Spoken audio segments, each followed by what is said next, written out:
Hello, I'm Mario Ponner, and welcome back to Let's Play Megaman Zero.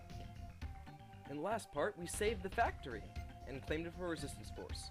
But now, a giant enemy Mechaloid is approaching our base. If we don't do something, it'll destroy our base in no time!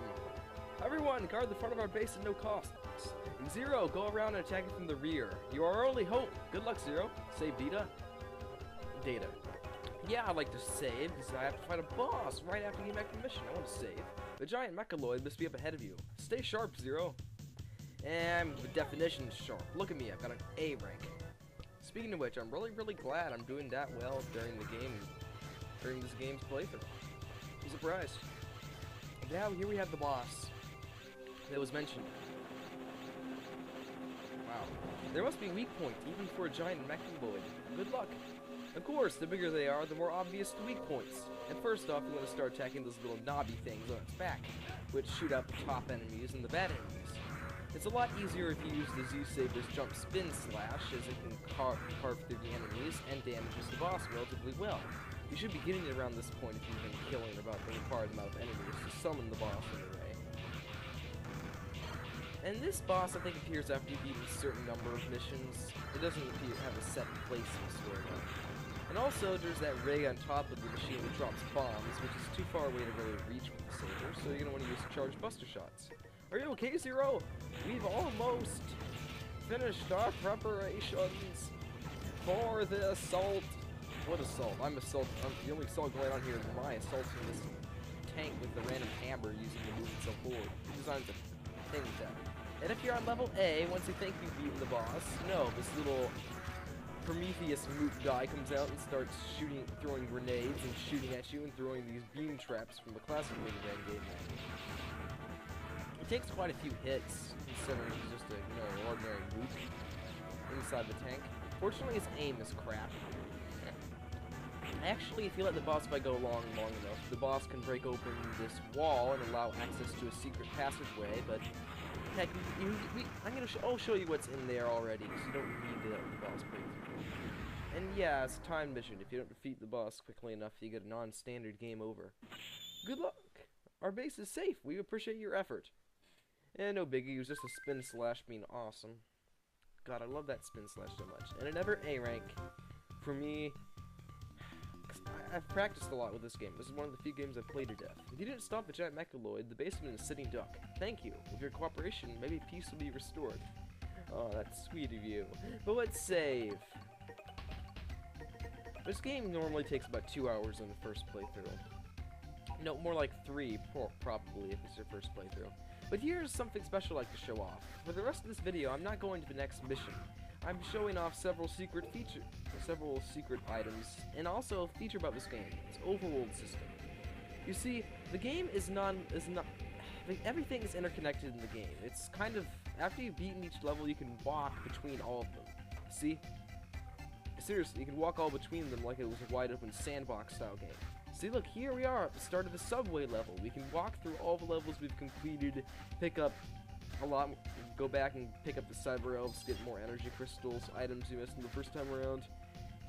And some of the more powerful enemies are missing when you go back through areas. However, the resistance based music doesn't stop playing, because we're not actually in a mission at this point, so we also can't use the escape unit, but you can activate trans servers and teleport around when you're not in missions, because there's like 7 or 8 of them scattered around the game's world. You can actually access every single area in the game after you've completed it, just by walking around. It's very cool, and it's something the other 3.0 games don't have for some reason. It's kind of is one of this game's redeeming features, because the other ones have, more epic levels and more awesome enemies and giant space stations and giant robot guys. And also, there's this shaft which letting the tank survive long enough can lead you into. And you can also when you pick up that cyber elf there. I think it's a sub-tank one. I'm pretty sure.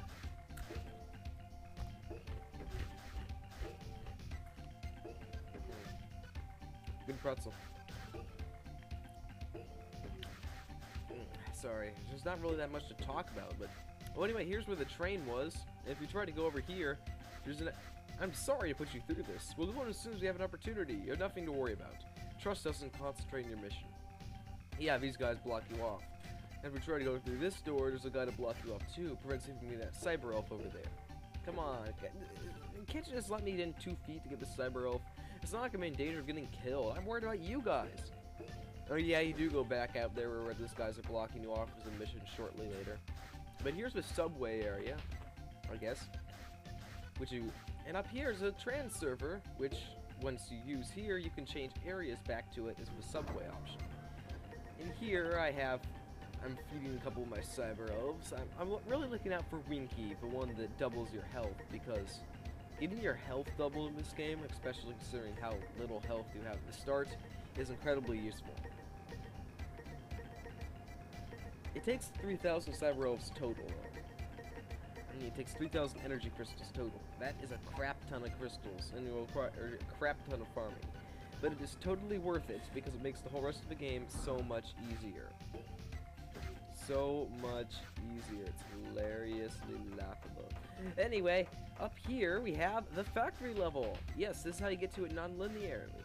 And we have no shortage of energy here, which means we can come back here and pick up any cyber elves we didn't get the first time around, and also find a crap load of energy crystals, which is good if you're trying to, level up Winky, the double vitality cyber elf. Crystals are everywhere. If you don't get them all, you'll be sorry. Sadly, crystals do not respawn in the game. Yeah, I know, it's depressing, but... Well, what can you do? You can get all of them now, that's good. Also, the air vent's still here, and things have respawned, so just cut your way in, and you can find more energy crystals. I think we can get about 480 energy crystals in the factory, which is quite a lot, considering how stingy this game is. Well, it's not so much stingy with them as the cyber elf requirements for energy crystals are ridiculously high compared to the other games. So yeah, pretty much all the enemies are gone. In fact, the only real hazards here is the bottomless pit of doom, which is still as annoying as ever. Well, no, not quite. There's not the enemies trying to kill you, or the... Oh yeah. Well, there's not the end little welder robots trying to zap you, but it's still annoying. It still really is. But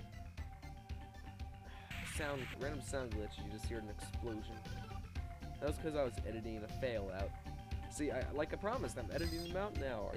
I hope all 10 of you who are watching appreciate that. It seriously took some work to get that refined, and no, I'm not getting every single crystal in this area. It's hard. I mean, sure, there's a lot of them, like the ones up here that aren't too hard to get, but some of them tick me off to no end. But that's not the point here. The point here is that, yeah, energy crystals, lots of them. It's a good idea to come. And then there's also these electro zap traps, like the ones from the Megaman stage. They're still here, but still take a quarter of your health. Still annoying. Really are. And I think I don't remember if I get hit here or not. So if I do, that'll be kind of failed, because these things are predictable. So get out. They turn on, they turn off. Yeah, I did get through here. Okay, I'm not like the greatest gamer in the world, but I try. And anyway, up here in the boss room, we find the whole thing is packed with energy crystals. So I was wrong, it's 432 is about the maximum you get here. Also, that's a really awesome background. I don't know if you guys can see it too well, but surprisingly detailed, because this game really doesn't put that much effort into its backgrounds most of the time. I mean, seriously, just a bunch of pipes and what looks like air conditioners, stuff like that. And also, shenanigans with... I love how it says when you're outside the mission, it says, "You can't escape now!" Like, something a villain or a boss that's chasing you would say, in the hammy fashion. "You can't escape now!" It just seems so hilarious. And this game has a lot of examples of hilarious botched translation jobs. I don't know if you guys have noticed this yet or not, but when you're trying to talk to CL, she says, "What's now?" with an apostrophe S. At least there's no bad voice acting in this game like Megaman X5 and 6 had. And Megaman X4 too. I mean, gosh, those voice actors were either terrible, hilarious, or hilariously terrible. All the voice actors of this game from the Zero series are Japanese, except for like one line by a security robot in the 4th game. And, you know, it's Japanese voice acting. It sounds awesome, and... Well... Let me just say it adds to the drama of this game, but I don't know, this game kind of fails at being dramatic, the first one does anyway, because Well, it's a number of things. Well, the mistranslations kind of ruin its ominousness somewhat, and also just quite a few jokes as well. But, well, my time's about up, so here's Mario Ponner signing off. Thank you, it's been great. Really great. Bye.